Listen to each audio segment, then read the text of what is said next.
चला मैत्रिणींनो, आज बनवूया स्पेशल असं काही नाही, पण मटणाच्याही भाजीची टेस्ट फिकी पडेल अशी भाजी बनवूया आपण. तुम्हाला खरं वाटणार नाही, पण अशी भाजी बनवलेला तर मटणाची भाजीची टेस्ट पण विसरून जाणार. आणि मी काय टाकलं आहे तुम्हाला माहिती आहे?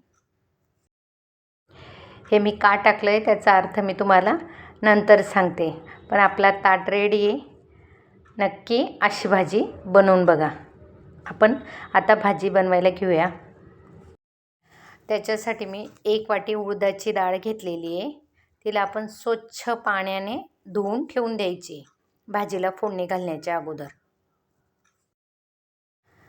ही फोत्र्याचीच डाळ घ्यायची. आमच्याकडे काळी उडदाची फोत्र्याची डाळ असं बोलतात. आता तुमच्याकडे काय बोलतात नक्की कमेंट करून सांगा.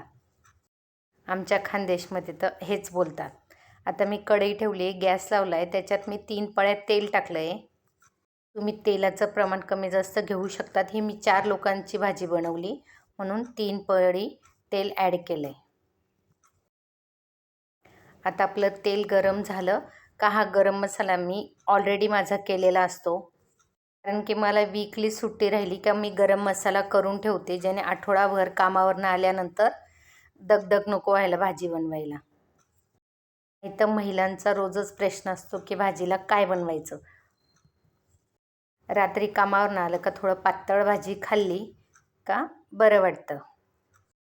आता आपला मसाला शेकून झाला आहे. हे मी 2 चम्मच घाटी मसाला टाकला आहे, 1 चम्मच नॉर्मल लाल पावडर, 1 चम्मच मसाला हळद टाकले. तुम्ही तिखट कमी जास्त प्रमाणाने घेऊ शकतात. आणि चवीपुरता मीठ टाकले. आता हे आपण सर्व एकजीव करून घ्यायचं आहे.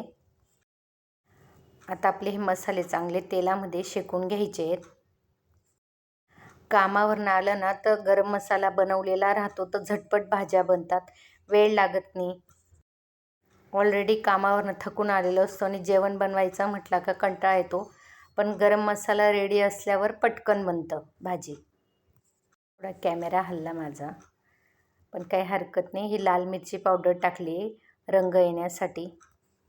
आपण काय हॉटेलवाल्यांसारखं कलर वगैरे टाकायचं नाही, जेणेकरून ती तरी लाल लाल दिसेल. आता मी एका साईडला गरम पाणी ठेवलं होतं. गरम पाणी मी मसाल्यांमध्ये ॲड केलेलं आहे. त्याला आता आपण थोडी तरी येऊ देऊ.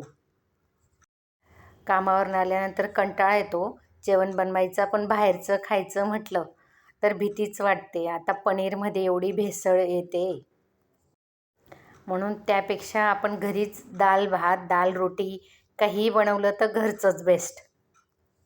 आता आपल्या तेलाला थोडी तरी आली म्हणून आपण हळूहळू हे गरम पाणी त्याच्यामध्ये ॲड करायचं, जेणेकरून आपली तरी नको जायला.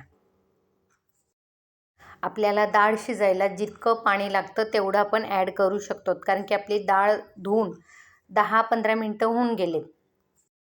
आता ही आपण डाळ टाकून द्यायची त्याच्यात भाजीमध्ये. ही डाळला पण खूप वेळ लागत नाही शिजायला. 20 मिनटात शिजून होते मंद गॅसवर. आता आपण गॅस कमी केला आहे आणि झाकण ठेवून द्यायचा. मोजून 15-20 मिनटात डाळ शिजून होते, कारण की पाणी ऑलरेडी आपण गरम टाकलेलं आहे. त्याच्यात डाळ आपण भिजत घातली होती 10-1 मिनटं.